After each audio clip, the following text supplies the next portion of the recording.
भी ऐसा लगा। उनकी बातें सुनकर मैंने अपने पिताजी के कंधों पर सर रखा और अंकल का प्रचार सुनने लगी। सभा की समाप्ति के बाद मेरी माँ पिताजी अंकल सैमुअल जी के पास गए और अपने दुखों के बारे में उन्हें बताया। मैं चल भी नहीं सकती थी, चुपचाप कुर्सी पर बैठी थी। अंकल मेरे पास आए, मैं झिझक रही थी। उन्होंने अपने हाथ मुझ पर रखे और मेरे लिए प्रार्थना की। मेरा शरीर इतनी सड़ी हुई हालत में था कि कोई डॉक्टर उसे नहीं छूता। शरीर से बदबू आती, बहुत बुरी बदबू आती। शरीर से पीप और खून बाहर रिस रहा था। मुझसे अपनी ये हालत बर्दाश्त नहीं हो रही थी। अपने आप से मुझे घिन आ रही थी। 2 साल तक मैं ऐसी हालतों से गुजर रही थी। अंकल सैमुअल जरा सा भी नहीं झिझके। ये भी नहीं सोचा कि ये रोग कहीं उन्हें न लग जाए। उन्होंने परमेश्वर से प्रार्थना की और आशीष का तेल मेरे पूरे शरीर पर सिर से पांव तक मला। आज तक किसी को मेरे शरीर को छूने की भी हिम्मत नहीं हुई थी। आज इन्होंने पूरे शरीर पर तेल मला, प्रार्थना की। मेरे मन में विश्वास जागा और इसी विश्वास और खुशी के साथ मैं घर लौटी। 3 दिनों में ही चंगाई नजर आने लगी। न जाने कितने डॉक्टर के पास गई, न जाने कितनी दवाइयाँ खाई, लेकिन अब तक कोई फायदा नहीं हुआ था। लेकिन जब अंकल सैमुअल ने मुझे छुआ, मेरे लिए प्रार्थना की, तेल मेरे शरीर पर मला, तो 3 ही दिनों में मुझे चंगाई मिली। ये एक चमत्कार था। धीरे धीरे फुंसियाँ कम होने लगी, सारी खुरदुरी चमड़ी निकल गई। नवजात शिशु की आपने देखा होगा, ये बहुत बड़ी एक गवाही है और इस गवाही से हमको ये सीखने को मिलता है कि चाहे किसी को कैसी प्रकार की बीमारी हो, परंतु परमेश्वर सब बीमारियों को ठीक कर सकते हैं।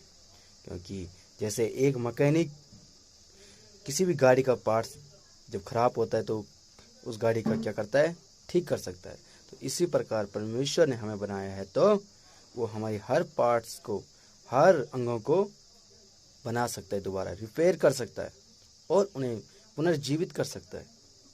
तो देखा भाई, आपने देखा होगा कितनी अच्छी गवाही थी कि उस लड़की के पूरे बदन में दाने ही दाने, उसकी स्किन पूरी मतलब सड़ने के लायक हो गई थी, बदबू आने लग गई थी। लोग उसे टच नहीं कर रहे थे, हाथ नहीं लगा रहे थे, परंतु पास्टर जी ने उसको हाथ लगाया, उसके वहाँ पे पाँव और हाथों पे तेल लगाया और प्रार्थना की और वो उसी टाइम भली चंगी हो गई। लोग उसको हाथ लगाने से बहुत अजीब महसूस करते थे, मतलब उनको ऐसा लगता कि बदबू आ रही थी होगी, तो इस कारण से लोग उससे क्या घिन कर रहे थे, घिन आ रही थी लोगों को उससे टच करने में, उससे दूर रहते थे।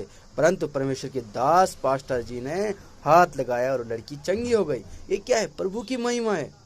तो देखो, जब प्रभु उस लड़की को ठीक कर सकता है तो मनुष्य किसी भी मनुष्य का परमेश्वर ठीक कर सकता है। परंतु विश्वास और परमेश्वर की ओर मन फिराना बहुत बड़ी बात है। जैसे लिखा है मत्ती की 11 के 25 से 28 तक, मन फिराओ मेरी ओर आओ क्योंकि मेरा जुआ हल्का और सहज है।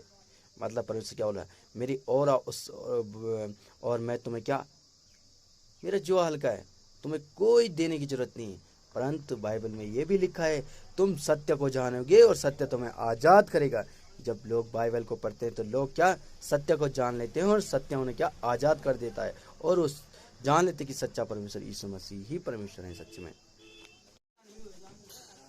देखो भाइयों, परमेश्वर कहते हैं कि मैं तेरे सारे रोगों को चंगा करूंगा, क्योंकि प्रभु यीशु मसीह ने 12 साल की बहती हुई स्त्री का लहू बह रहा था, उसने प्रभु यीशु मसीह का पल्ला ही छुआ और चंगी हो गई। परमेश्वर ने जन्म के अंधे को चंगा किया, कोढ़ियों को चंगा किया, लंगड़ों को टांगे दी।